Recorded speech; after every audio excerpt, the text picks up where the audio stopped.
What's up guys, Jeff and Alyssa here. We are back with another video. This week we want to talk about a question we get a lot, and that is just the general kind of multifaceted question of how do you bring up each other's past to each other, poor decisions you've made in the past, things that might hurt your current relationship or current marriage.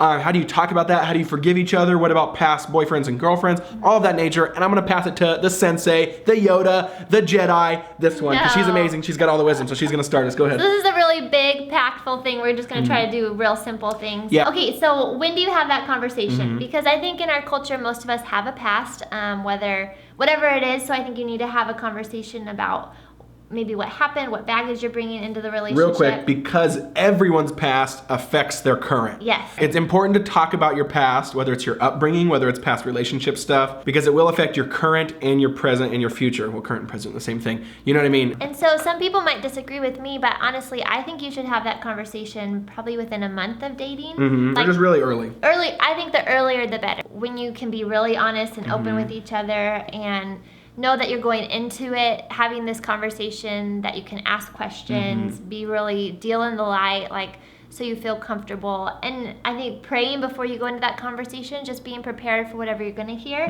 being prepared to share, and asking the Lord to give you guys a lot of humility and a lot of grace and forgiveness. I come from a little different perspective where I made a lot of poor decisions. So instead of being the one, trying to prepare my heart to listen, I was one that was preparing my heart to tell Alyssa. And so what I would say to all you guys out there is I also agree, even from my story, to talk early. And the reason that is because it makes... And it just like puts all the walls down. There's no guessing. No guessing, no, everyone's kind of truths. But then also at the end of the day too, it makes, if a breakup needs to happen, it makes that less muddy. If you've been dating for like 10 years and then they finally find out some serious thing about you, they're just like, there's kind of all these tentacles on the relationship, so it's too hard to pull apart if you feel like that information should lead you to pull apart. So it just makes it muddy. I think early on just kind of says, and from my perspective, someone who's made poor decisions, you kind of just say, hey, here's me, and I gotta trust the Lord that he's going to give this person grace and forgiveness for me if he wants them to stay, and he's also gonna have this person maybe think that we should part ways now because that's the right decision,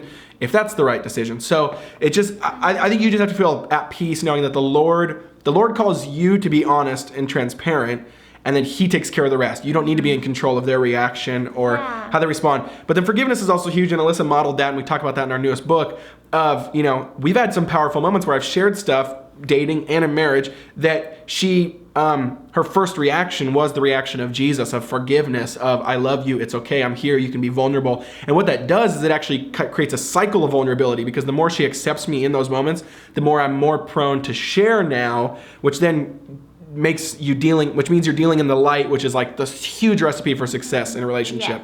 Is that like when there's no secrets, there's full trust, there's full honesty, there's no guessing, and it starts in the beginning. I think the reason we're so good at that, not to toot our own horn or anything, but I do feel like we're really good at that, no secrets, all trust, is because we started the pattern. We started the pattern very early. I don't know, is there anything else you would add? I think too, just going in the conversation, not like taking it lightly, like it's not like I was like, oh, I forgive you, no worries. It's like no, this is really, this hurt me. You can still be honest, like that hurt me. This is gonna be hard for a couple months, whatever. I need to process it, but I forgive you, like there's grace. You are not the same man that you were when you made those decisions. And so I think just having a lot of like reality and depth in the relationship too, or in the conversation. Totally, and let the Lord lead too. If you love Jesus and you're a follower of Jesus, then he's this third wheel per se. I mean, that's an awkward picture, but you know what I mean. Of like he's right there too, and he's bringing himself to the table to reconcile, to forgive, to give you guys the power and the ability to do that in a healthy way. But yeah, that's all I would say. Did you got anything? Yeah, that's it. You guys are awesome. Love you. Talk to you later.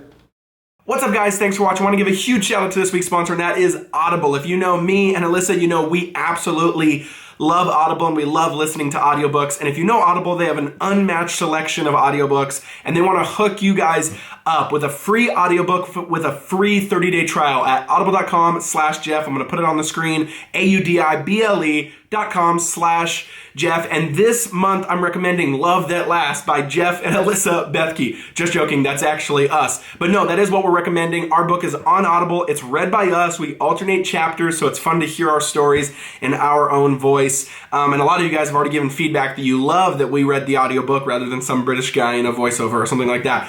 But so we want you to check that out. That's the one we're recommending this month. It's a whole different experience than reading our book. I hope you guys check it out, audible.com/Jeff. And I also want to make sure that you guys hear here. They make getting audiobooks into your life much easier, and they have an unbeatable selection of audiobooks, so they want you to transform your commute by listening throughout your day, on your way to work, on your way to a job, or working out, or whatever it is. So audible.com/Jeff. Love you guys. Take care. See you next week.